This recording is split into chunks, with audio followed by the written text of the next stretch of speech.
Welcome to Book Club no Kiseki. I am Sam Allman. I'm David Bernard Howe. And I'm Matt Jorgensen. And the segment of Falcom's Kiseki series that we're playing today is the prologue of The Legend of Heroes Trails in the Sky. But before we get started, what did you guys get up to this week? I had a great week. This morning I got my first COVID shot. My left arm hurts, and it's probably going to hurt worse tomorrow. Hell yeah. And other than that, I've been trying out intermittent fasting for my health, and I feel great. Good. Like, I feel fantastic. I've been doing it for 5 days, and ever since day 3, I've felt fantastic. So, yeah. What is the schedule of intermittent fasting? Well, technically I'm doing a 16-8, but it ends up being more like a 17-7 or a 17.5, 6.5. Mm-hmm. I'm already tempted to try going longer, though. Nice. Try a 24-hour fast. I've been reading this really interesting book about weight gain and weight loss and stuff. And I don't want to say the title because I don't want to be someone jumping in on a podcast saying, check out this cool weight loss book. Yeah. But it's really interesting. And it's got lots of science and shit in it. And I'm learning a whole lot. And so I'm trying out this intermittent fasting. I'm going to be making some subtle dietary changes bit by bit, hoping to improve my health. I already got my COVID vaccine, so I don't need to be fat anymore. Oh, yeah. Now that you got that loophole taken care of, you're done with it. But nice. What about you, Matt? Oh, boy. What did I do this week? A whole bunch, and it feels like nothing. I got the new Story of Seasons game. It's pretty good. Hell yeah. The new Arcanites event is alive. I'm very bad at it because it requires ground units, and I don't do that. And what else? I still don't know anything about Arcanites. I downloaded it, and its UI is probably the best UI I've seen in a free-to-play game on the telephone. But I didn't even start the tutorial mission. I just looked at the UI, and then I was like, oh, I'll come back to this later, and then I didn't. You're not the first person to say that to me. And also, I blame none of you. It's a game that is a lot, with a capital and a capital lot. And there was one other thing I was talking about earlier, but I don't remember what it was. Nope, it's gone. Your Warhammer army? You played Warhammer for the first time? Oh yeah, I played Warhammer for the first time last week. That went terribly. I'm not good at that game. Nice. I am, I DM for D&D, and I think that it would be too much for me to play a Warhammer game. It looks like too much for me, and I'm in charge of remembering all of the rules for the entire world at a time in D&D, and I can't do Warhammer. It just looks like too much. If I had to compare it to anything, and it is very similar to D&D, except instead of you're in control of your one character, instead you're in control of the whole party. Okay. So once you hit a certain level of understanding of the core rules, because the core rules themselves aren't the complicated part. It's probably simpler than Magic in that there's 4 phases: move, psychic, command, fight, and whatever they call cleanup. I'm going to call it cleanup. But it is then taking each individual faction's rules and layering on those on top of the core rules that make it complicated. And in my infinite wisdom, I decided to pick the second most complicated army to play in the game. Hell yeah. Go big or go home. Yeah. Oh, don't worry. The second codex I picked up is for the most complicated army. So I'm all in. Oh yeah. And I got a pair of 2s. Let's do this. Nice. If you're interested in what I was up to this week, the answer is Story of Seasons and building a computer. But I'll go into that on the main podcast. The focus is you guys on this one because you guys don't have a main podcast where you get to talk about your week. Yeah. I know on Longcast, Bernard got real sad that we couldn't ask him how his week goes. So now both of you have an outlet. I got performatively sad. Yes. But yeah, let's listen to some music from this game. Probably the forest music. It's really nice. I like it. And then we'll talk about the plot for this week.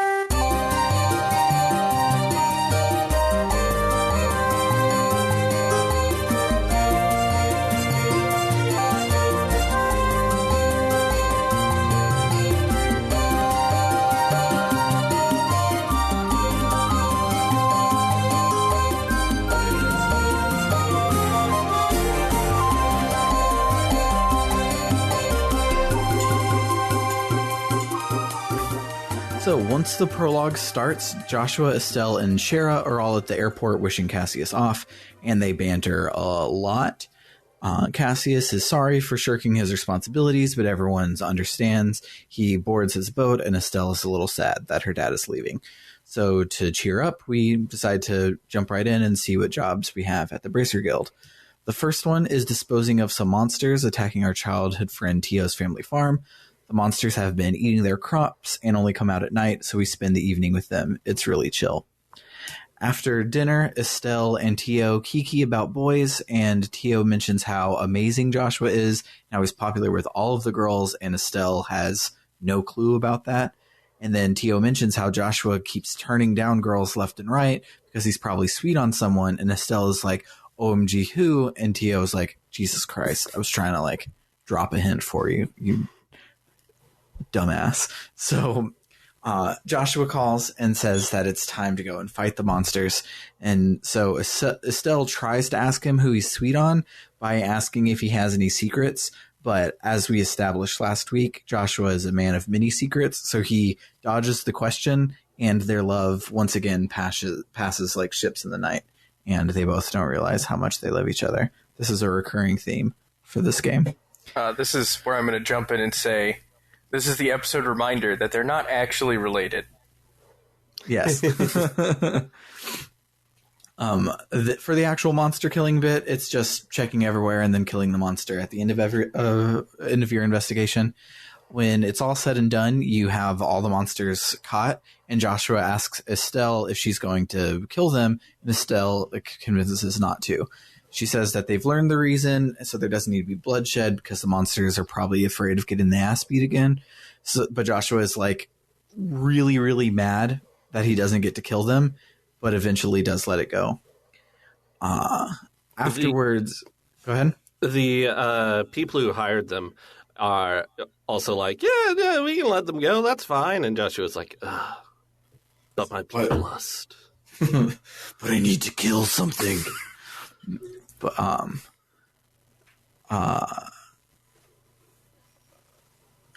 sorry, I accidentally scrolled too far. So after you let everything go, Joshua's beat up about the whole thing. He's like, oh, I must be a cold-hearted asshole to want to kill monster kitties like that. And Estelle yells at him and is like, stop it with this whole Sasuke/Vegeta/ Yamato, etc. thing. I had to use his Japanese name because I can't just call him Matt, because there's a Matt on here. I'm here. You're cutting into my Digimon references. But he says that he's not broken. His real problem is that he bottles everything up, and so since he shared it with her, that's a win in her book.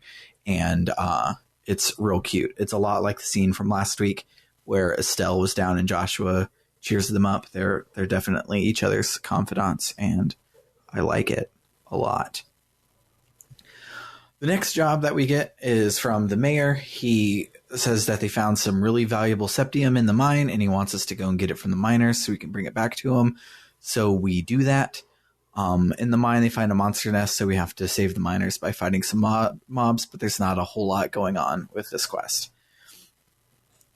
When you bring the thing back to the mayor, he has some girl from the Genus Royal Academy with him named Josette.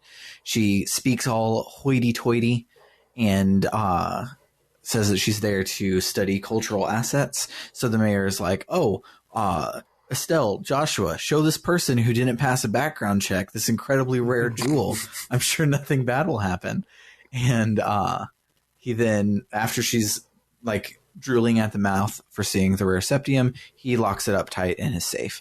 And we head back to the guild. And it should be noted that the point of this septium is it's going to be a gift for the Queen's 60th birthday. So it's very important to the political situation in Roland. Yes. Well, and it's Roland. Go ahead. I was gonna make a pithy remark about it being very important for strong women to get what they want on their 60th. We just did my mom's a couple of years ago, and she got you get them what they want. Did you get her an extremely rare vein of septium? I got her a stuffed unicorn, but it was a large one. It's a family joke. Okay. Same thing. Mm-hmm. So he locks the septium up tight in his safe, and we head back to the guild. And this next quest I like a lot. It doesn't have a whole lot going on, like, quest-wise. That's kind of like the running theme for this game. Is it's like we are gifted with a task, and the task is boring, and doing the task is just playing a JRPG. So once that's out of the way, we then can talk about all the cool shit that we are doing around it, where we're talking and learning things about the world and hanging out with friends. Because the quest is we just have to escort people to the top of Ismelis Tower, and we do that. But on the way there, the people we have to take are Niall and Dorothy. They are recurring characters. Spoilers, this is their first time showing up. They come back. But they're recurring characters. They're the ones that are writing the liberal news that we could have read last week. And they're doing the big story on the Queen's birthday and everything. And so they want a big picture of the region from the top of the Ismelis Tower. And so it's our job to escort them up there. I love them. I love them so much. They are so good. Niall is drunk, as he should be, but he also has like the gumshoe, private eye, hard-boiled journalist detective trope going on, where he's like always asking the hard-hitting questions and getting to the bottom of things while being drunk. And Dorothy is a nutcase, and I love her. But so we go up the Ismelis Tower. The dungeon is pretty good. This is where I was talking about last week, how the dungeon was great, and then I remembered we didn't actually go up into it yet. But the dungeon itself is like 4 or 5 or 6 floors of that have a central platform and pathways around them, and the way that the pathways connect and everything are not just straightforward, and so you have to do a lot of looping around and going up in the right spot and stuff, and I really like it. I kind of don't like this game's dungeons because I have an extremely bad sense of direction, an extremely bad ability to map things in my brain. So the way the camera is and the fact that I have to rotate it around all the time in order to see, I get lost. And I can't remember which ways I've gone and which ways I've not gone. In fully 3D games, this isn't really a problem for me. Mm-hmm. But this weird 2.5D-ish thing, it's messing me up. Yeah. Do you have your minimap on rotate? No, I do not. I hate rotating minimaps. I think it would be helpful here because then your north will always rotate with you. And so that will give you a North Star that you can follow at all times. Well, in the dungeons are where I have trouble, and because you don't have a mini map there. You have the mini map bubble, but not the actual map. But the North button is still on it, I believe. Yeah, that's what I was using. Yeah, it still shows you which way north is. Yeah, so with it rotating, it will give you. Yeah, if you put it on rotate, that will give you something to follow, and it might help.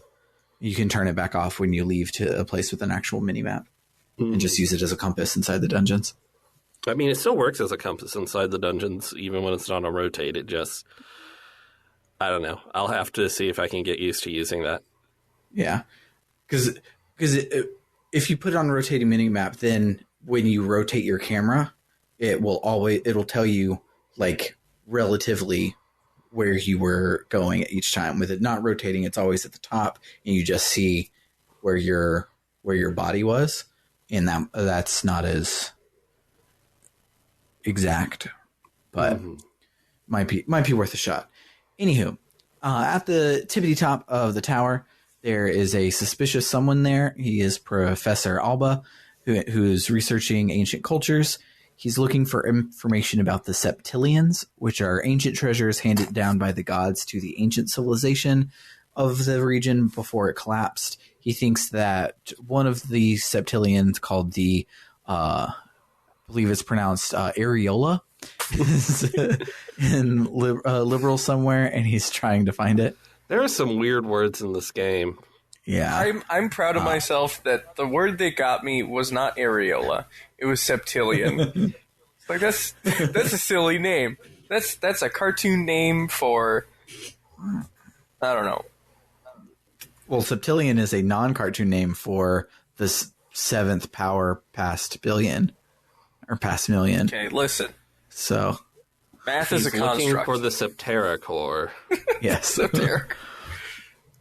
But yeah, it's not actually the areola. That's nipple. It's the areole, but it's way too close to areola, so that's what it is forever. I have to look that up because I absolutely read that as areola.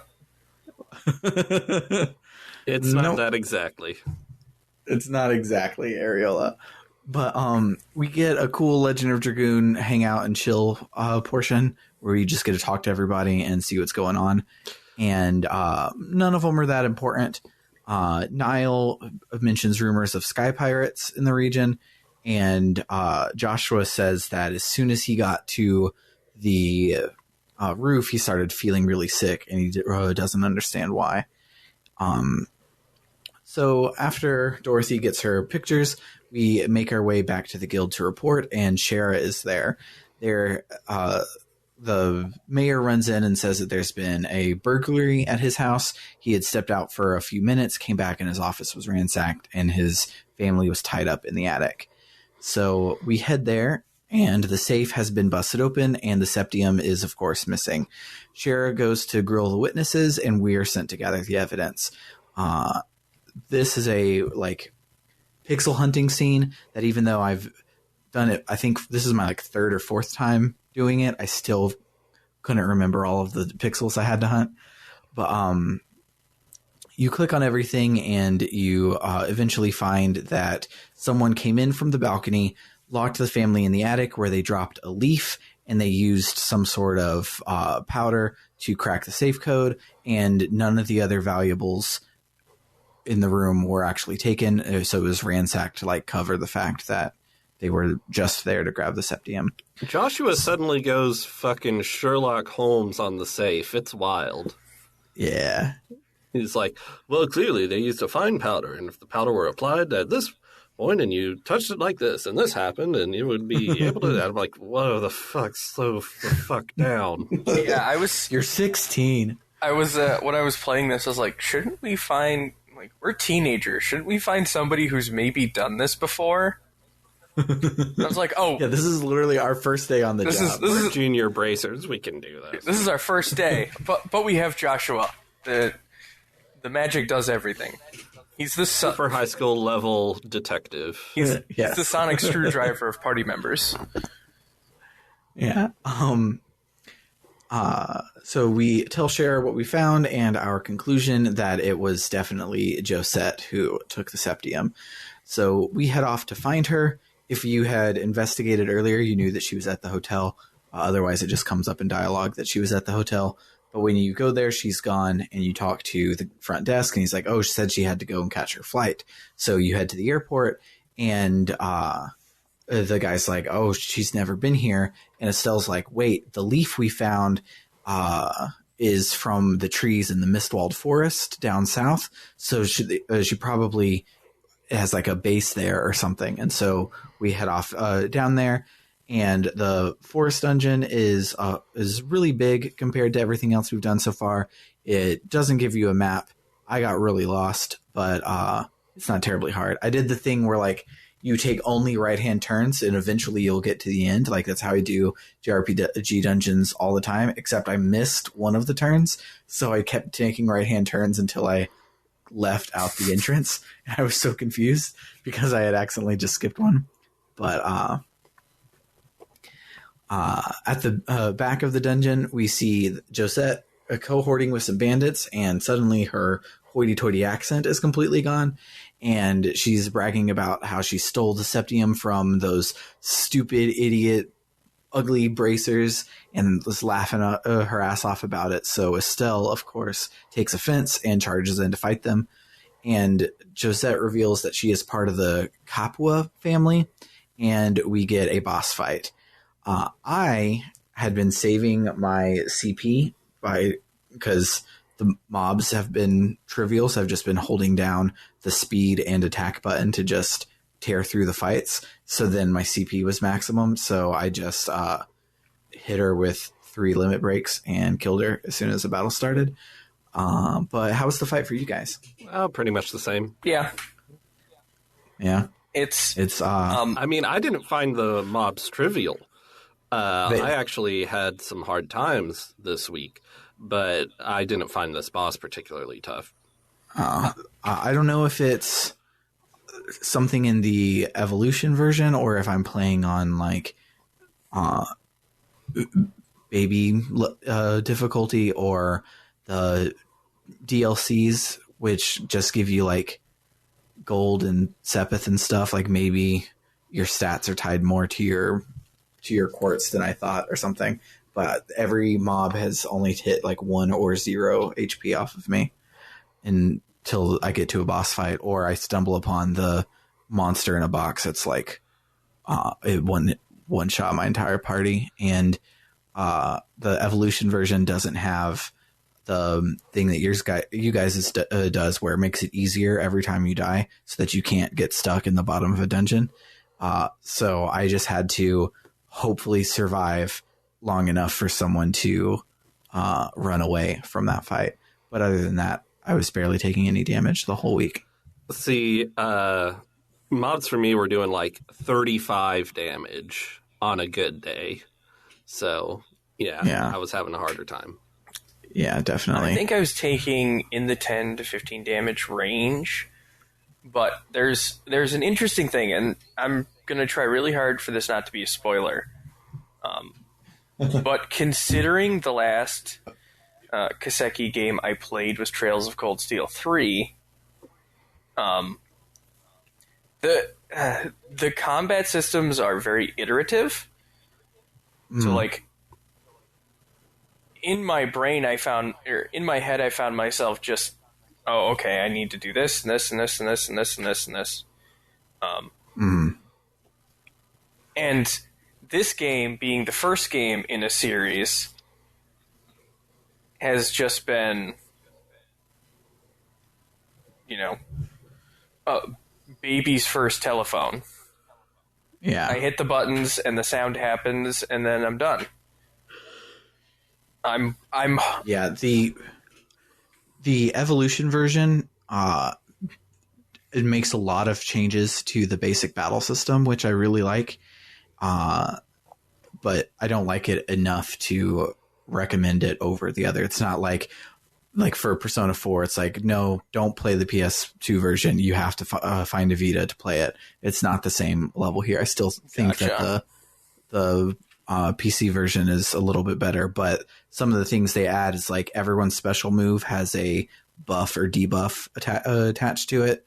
And a lot of quartz will have multiple effects. So they're like, oh, this is an earth one that will up your defense, but also you can see monsters on the field on your mini map type thing. And so it has a lot more stuff going on there, which also makes it a lot easier. I still might be interested in checking that out to see if it's an offshoot iteration of the combat system, or if it has more things that were incorporated in later games. Yeah, it is specifically the like lifted straight from the Crossbell games. Gotcha. They, okay. like, took the stuff from there and adapted it backwards. Interesting. Yeah, it's a little bit of lipstick on a pig for it, where it's like, obviously it wasn't designed around this, and it makes the game way too easy, but it does make the battles a little more depthy. But after the boss fight, we take our crystal back, but before we can arrest Josette, an airship swoops down, and her goons get on board and fly off. So we head back, return the crystal to the mayor, and go and report at the guild. But while we're talking about it, the red phone starts ringing.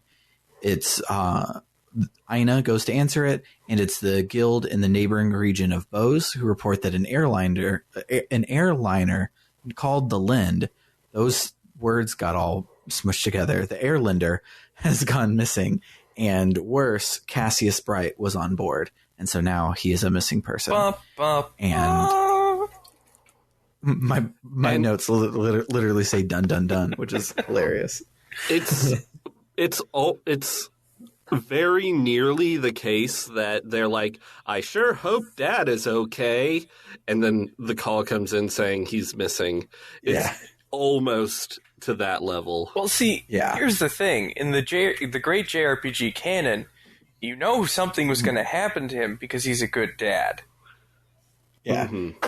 He is a parental figure who is alive at the beginning of a game. His days are numbered, man. Yep. But yeah, as for extra shit this week, there were a lot of side quests, but none of them were really that interesting. Like, a lot of them were fun and had some good character moments, but none of them were like a good like side plot. So we're not going to do an extra shit section unless you guys had something that you wanted to talk about for it. There's the part where the troops need to train, and you go kick their asses because they're troops and they're no pathetic. Good. And it's just like, oh my god, we're 16 years old. What the fuck is wrong with you? Yeah. There's that. I don't know. Yeah, that one was on my maybe bring it up. Otherwise, there's some monster exterminations. You go looking for mushrooms. You repair a street light. You find a lost item, and you find a lost kitty cat, and that's about it. Yeah. Yeah. The only thing I would specify is there are a lot of really good character moments that. Yeah. I mean, and almost goes without saying with this series, right? Yeah. Yeah, the novels and the better side quests will start picking up in chapter 1, which we'll get to next week. So now let's listen to the boss fight music that we were treated to this week, and then we will talk about our memorable moments.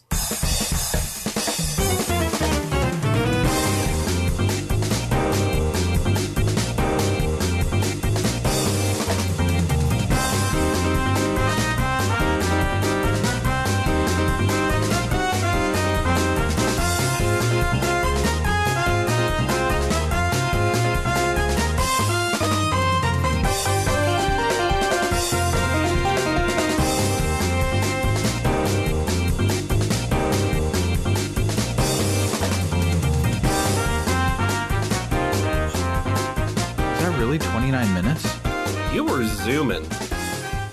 Jesus Christ. I mean, You were not letting these characters breathe. I really wasn't. you were going Estelle speed. Yeah, because what happened was I had to maximize my window to see the timeline button. So I left it maximized and then brought up my notes, but then that covered up the thingy. So I had no semblance of time because I have ADHD and time just it can't be consistent for me. Time isn't real anyway. Yeah, It's really not.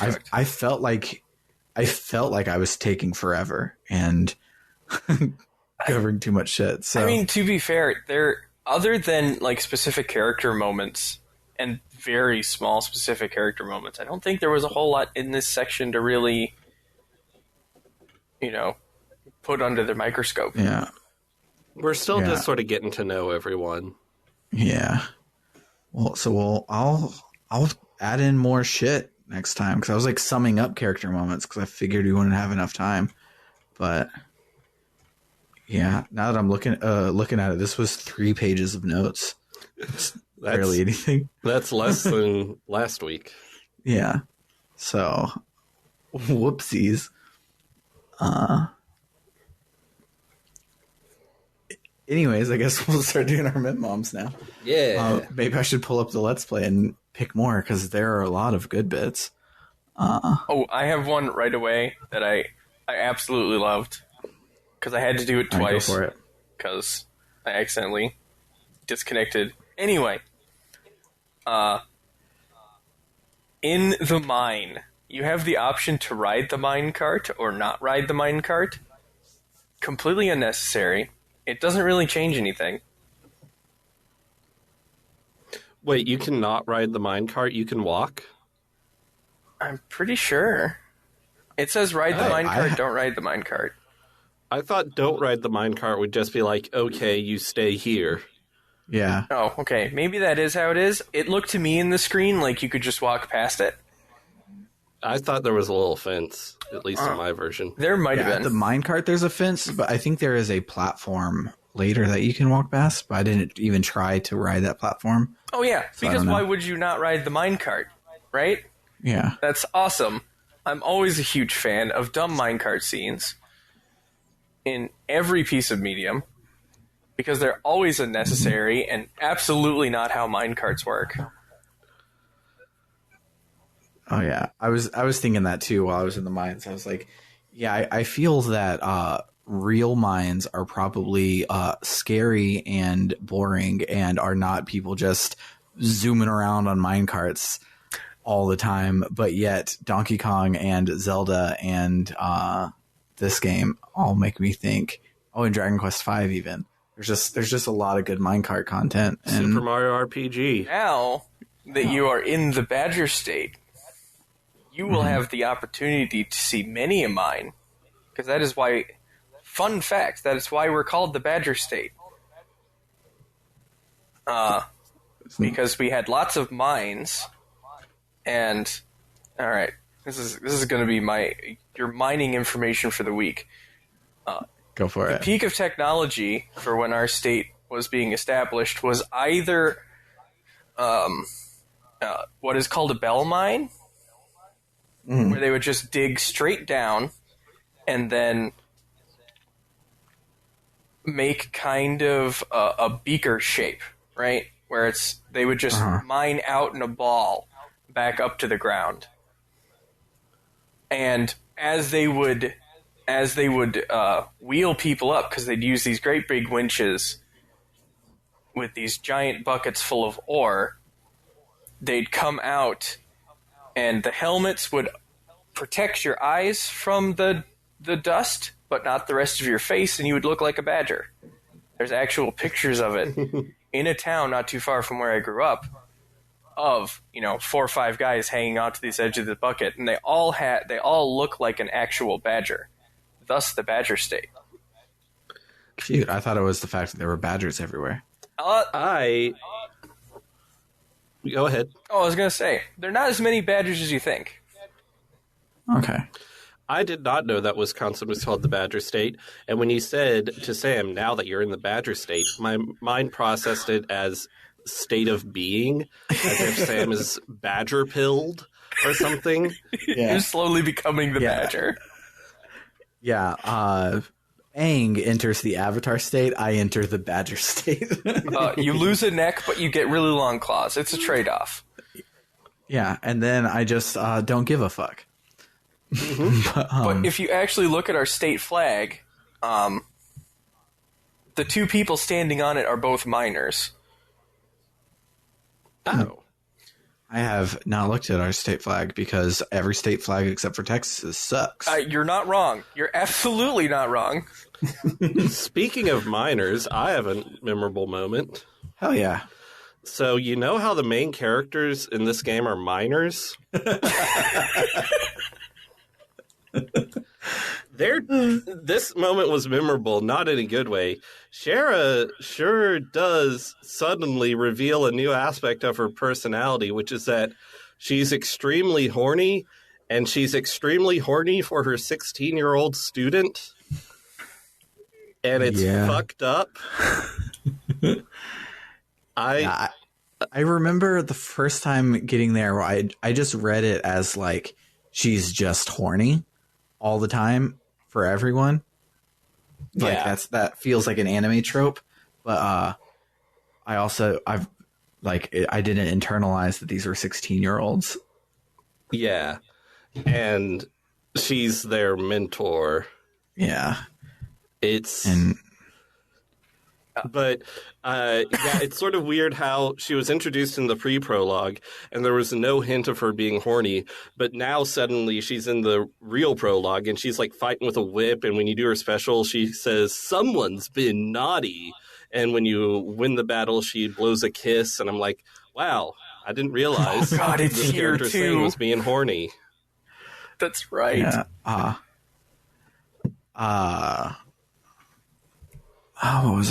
What was I about to say about her? It was on the tip of my tongue and now it's gone. Oh well. Matt, do you have any more memorable moments? I mean, it's a real obvious one. I'm a real obvious guy, but the scene with Joshua where he's questioning himself and Estelle is immediately right there to prop him back up again. You know, I'm a simple person with simple tastes, and seeing that good, you know, being there for each other stuff gives me the warm fuzzies. Yeah, I really like it a whole lot. Go ahead. I was just gonna say it gives you an opportunity to really see that Estelle isn't just a one-note character, because she hasn't had a whole lot of time for that so far. I mean, we're not super far into the game, but you know, she's not a Dragon Ball Z Goku. She's a Dragon Ball Goku with like the opportunity to develop a character that isn't just, you know, a fist on legs. And I really, like, I don't think she necessarily needs it, having, for spoiler reasons, but putting it this early in the game, I'm really sure between this scene and the scene last week where Joshua is doing the same for her, like, I'm sure that there's lots of people where that hooked them in on Estelle as a character.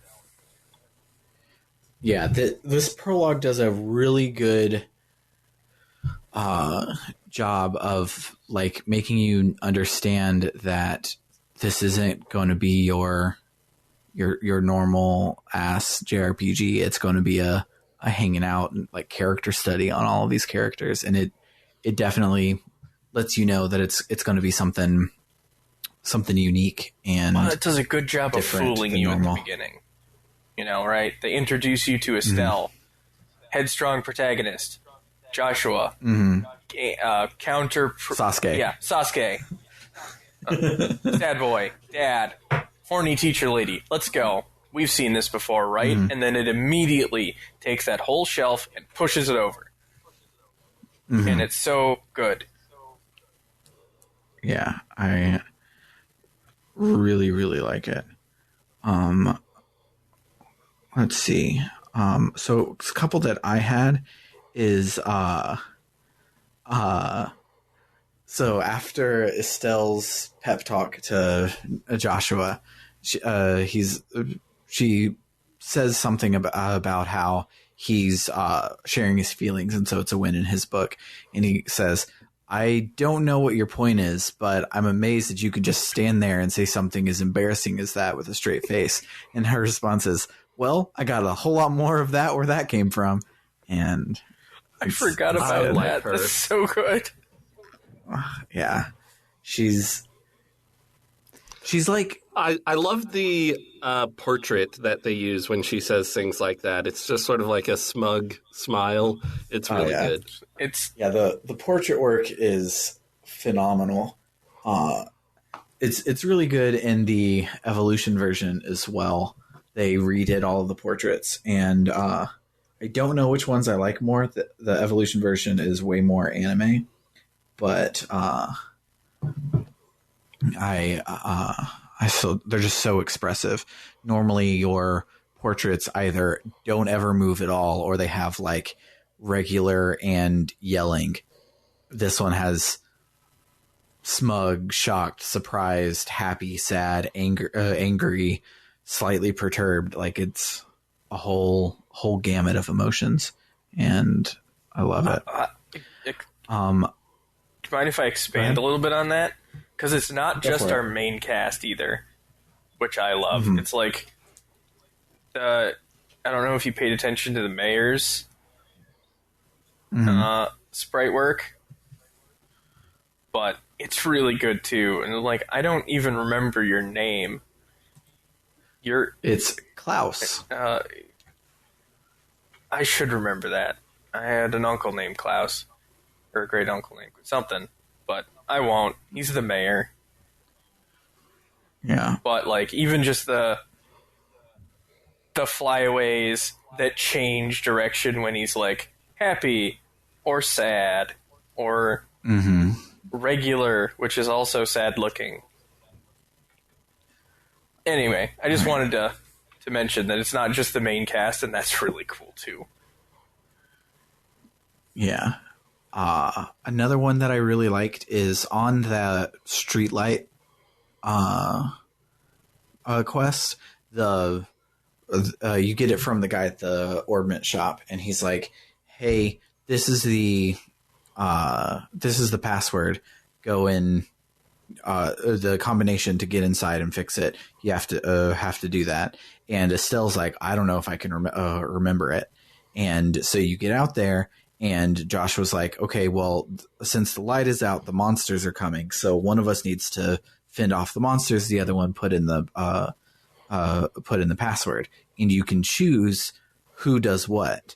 And if you get Estelle, who says, 'Well, I don't know if I can remember it,' you can make her do the password, and then you have to do like guessing the password correctly out of like a list of different ones, and figure it out there. Or you can pick Estelle as the one to fight, and you just fight the boss fight. And I like the fact that like it commits to the bit of you can pick who does what and divvy up the work that way. And it's not like the two alternate versions of the same scene. It's like, oh, you get two different scenes and see it from two different sides, which I thought was super cool. That's neat. I sort of assumed if I chose Estelle to enter the password, she would just forget and I'd get fewer bracer points. I didn't know I'd have a chance to enter the password.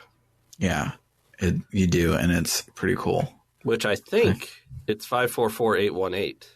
It is 544818. Oh, why do I remember that? I have a legendarily bad memory. Why do I remember that? Yeah, there's something about numbers in video games that they just stick in your head forever. Like the other day, I was connecting to someone's computer, and I had to type in a 6-digit code, and that code was 117343, and I was just like, "Ooh, oh my god, it's Master Chief and 343 Guilty Spark all at the same time."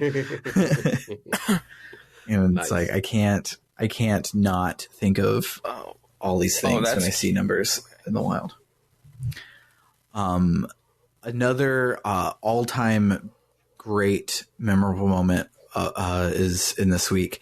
So you're going down in the mine, and you get the crystal, and it's like, yeah, look at this big ass honking crystal. It's so shiny. And Estelle's like, oh my god, it is so shiny. Look at the way it shines in the light. Like, it makes me just want to like run around everywhere with it. So she does, and she just runs in circles for like 30 seconds. So just running in circles with this light, with this crystal, to see all the light bouncing off of it.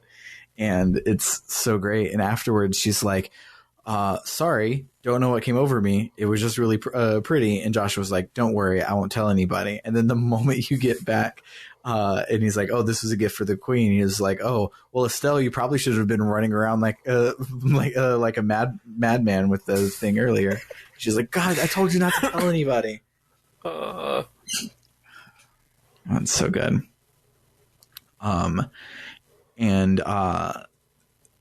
My last one that I had before I drum up some more to pad out this content, because I cut out too much in my notes. I have a lot. Awesome. So my last one before Bernard's is Dorothy, just in general, but specifically her psych up routine. So she gets out there to take pictures of the tower, and she's like fumbling and awkward and everything, and she can't get a good picture. And Niall's like, look, just do the thing. I know you need to do the thing to get into the zone. Just do it so we can get the picture. We can get out of here.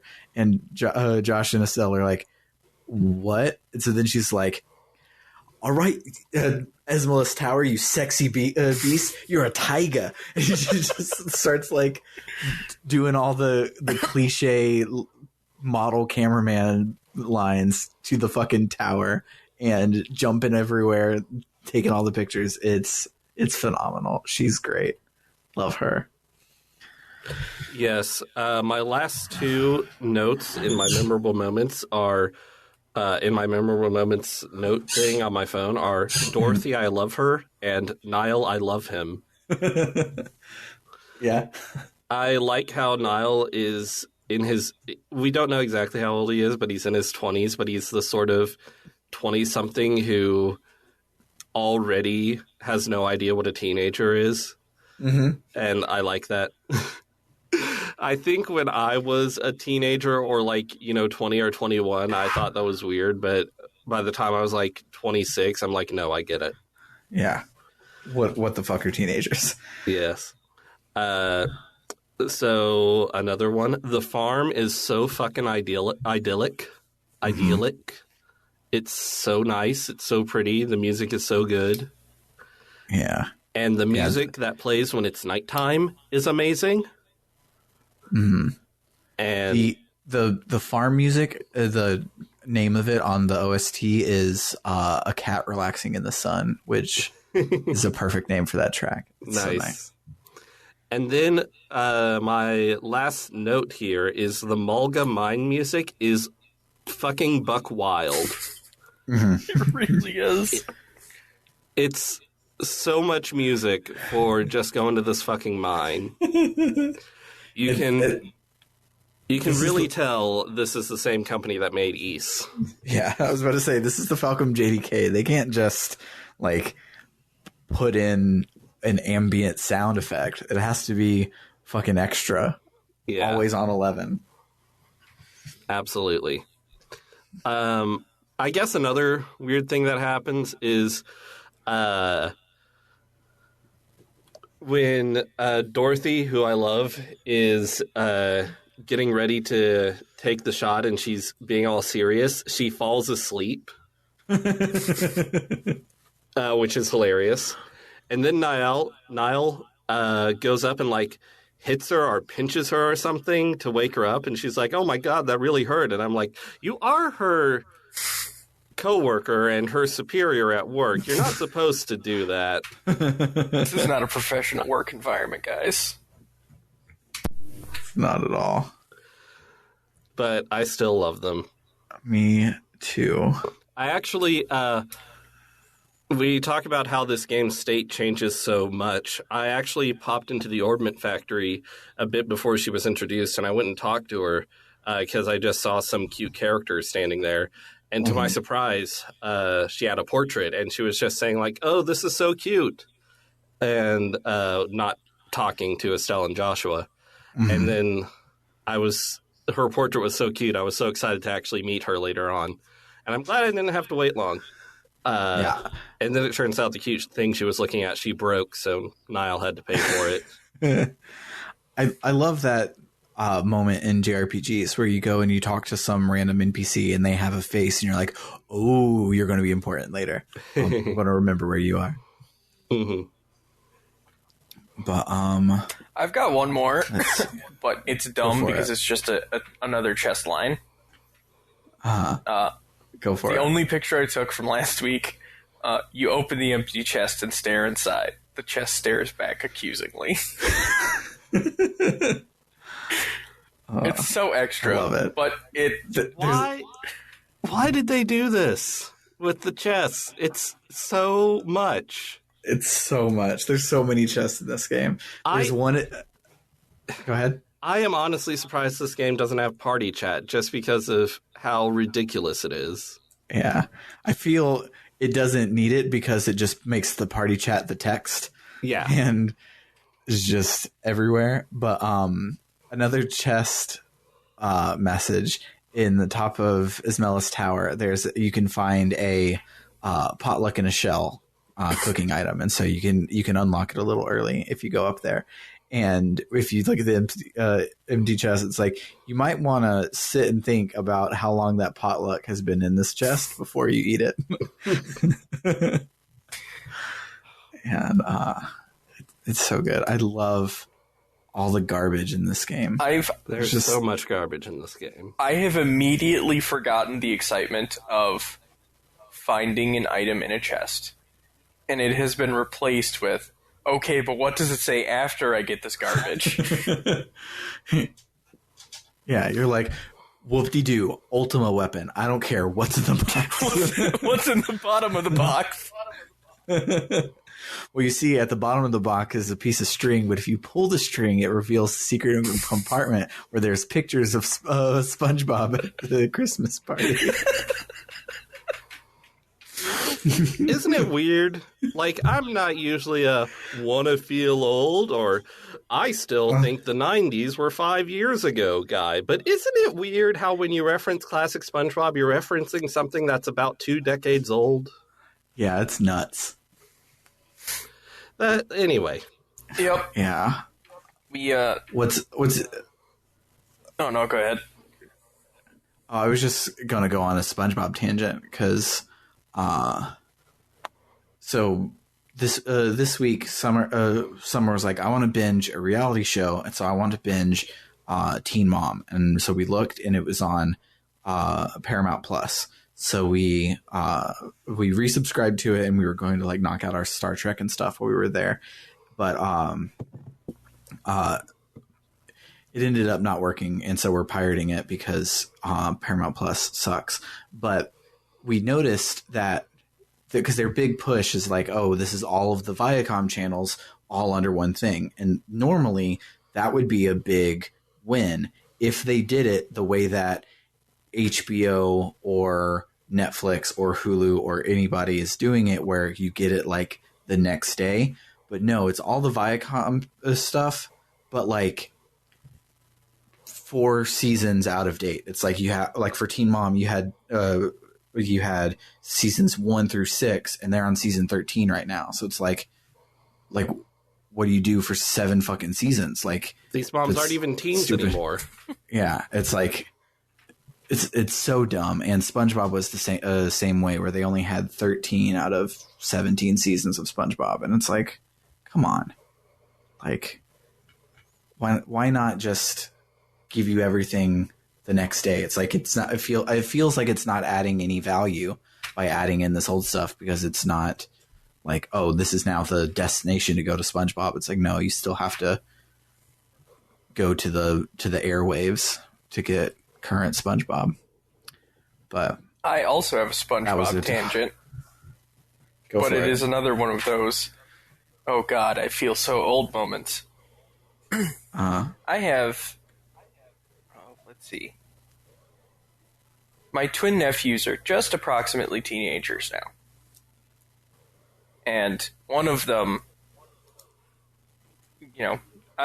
they've hit the point where they now have cell phones and they're excited that they have cell phones. So they're texting everybody. And one of them texts me a YouTube video. It's like, hey, did you ever see this old clip from SpongeBob? And it's the halftime show episode. Yeah. And The most iconic moment from all of our respective childhoods. right. And I'm just sitting there, I'm like, old clip. I was a kid when this was on TV. I watched it when they showed it. I'm like, oh. I'm old now. But we still have SpongeBob. We do. But yeah, any other SpongeBob memorable moments before we wrap up? I also really like the I keep sorry, I keep seeing ads for Paramount Plus where they're like, here's this new show about SpongeBob where they're babies. And Is that a here's real baby thing? Sandy and baby SpongeBob being friends. And I'm like, no. In I believe it's the fucking second episode of SpongeBob, SpongeBob and Sandy meet for the first time as adults. Mm-hmm. Especially at the Tree Dome. Yep. And it's an amazing episode. And also, Squidward is the same age as everyone, but apparently he is a camp counselor in this show. And the clips I saw from it were like pretty funny. They weren't like classic SpongeBob funny, and they weren't quite the late seasons of SpongeBob, because growing up, everyone said that SpongeBob stopped being good after like season 3, and that was just, we were too old to think things were cool for a while. SpongeBob never got bad. It was like every season is phenomenal. But the Camp Coral isn't even like to the later seasons level. It's just kind of like enjoyable. Are we? Is that where we are? But it fucks with all of the lore, and I'm very adamant about my SpongeBob lore. Is that the cycle we are at, or back at, with cartoons where everything gets a baby reboot? I fucking guess. This is the second one recently. I know the Total Drama Island series was rebooted where they were all babies, and now SpongeBob. And I feel there was another one kind of recently as well, and it sucks. I hate it. I just can't believe all the SpongeBob characters grew up in the same orphanage. Yeah. Oh, that's a mod I would play. Final Fantasy VIII, but it's all SpongeBob. Yes. My favorite thing about that stupid ass twist is it's not even the twist of the game. Like, the twist of the game is like interesting and nuanced and cool, and I like it. But then there's also this other, we all went to the same orphanage twist, just like hanging out, standing in the way of the stupid Japanese sci-fi crazy bullshit that's happening the rest of the game. I don't want that fucking game. I don't want to call you out or something, but you said we all went to the same orphanage, which is hilarious. Like, like you had a choice. I went to orphanage today. Yeah. Orphanage is just the school, right? Had a good time at orphanage. Then I went home. Told my parents about orphanage.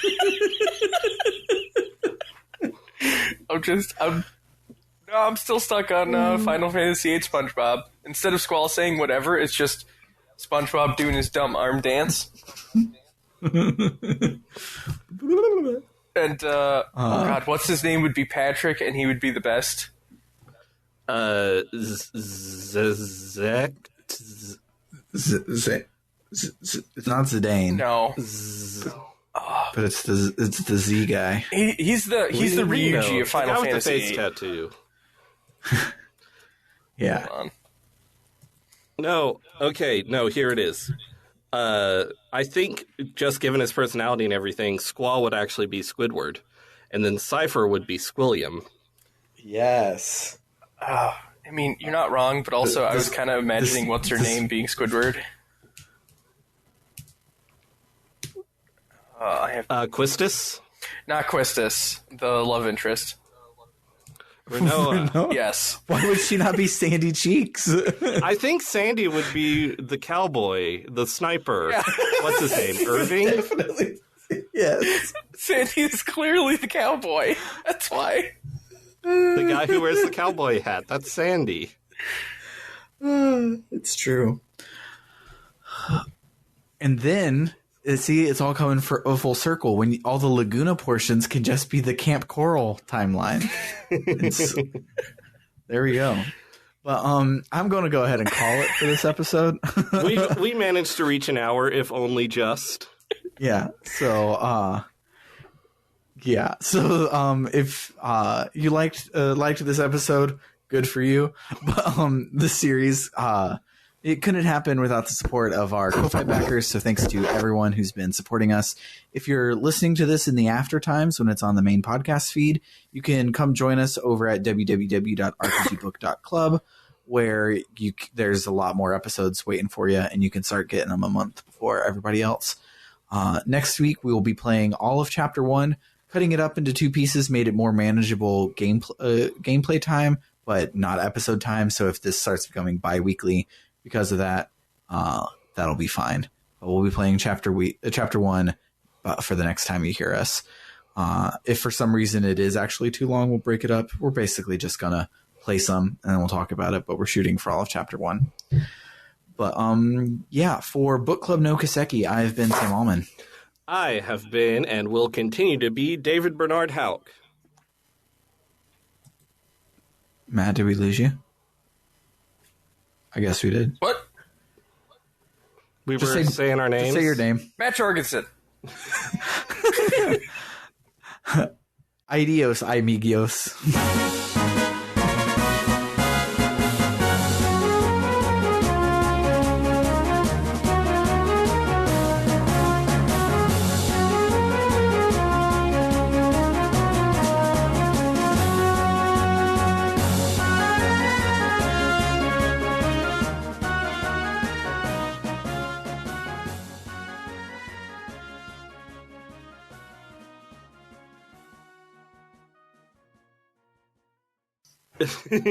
I'm glad we're going with that for our sign-off.